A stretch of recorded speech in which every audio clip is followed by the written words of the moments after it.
Hello mga mare, this is Sarah, your vlogger wannabe. At for today's video guys, magluluto nga tayo mga Mars ng hulaan nyo nga kung anong luluto natin yan. Nagpapakulo tayo ng mantika at yan, sisig.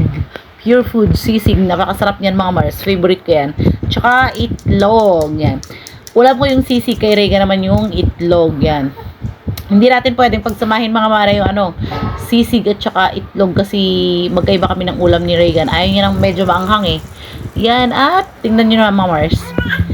Nilalagay ko na yung itlog, ganyan lang magprito Ewan ko lang kung yung itlog na yan masusunog pa. Ay nako. Alam niyo mga Mars, yung ibang mga nagluluto ng itlog matigas pero ayoko ng matigas na pritong itlog. Gusto ko yung medyo malambot lang Ewan ko ba. Ayan, gusto ko lang ng ganyan, soft siya. Yung iba kasi, pag may natikman akong nagluto ng itlog, matigas siya. Eto, hindi. Tingnan niyo mga Mars.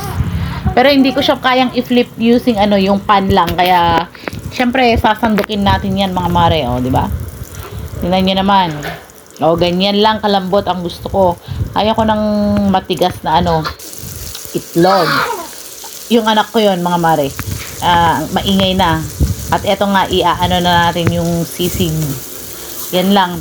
Wala tayong wala tayong sili dito sa bahay, kaya, tsaka hindi na natin lalagyan ng kung ano-ano pang mga bawang, ganyan.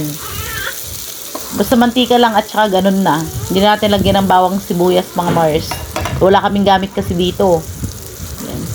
Kaya yan lang.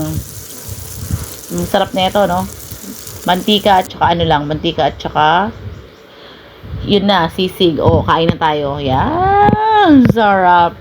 Diyos ko. Kain na. Kuha na kayo ng gin bilog, mga Mars.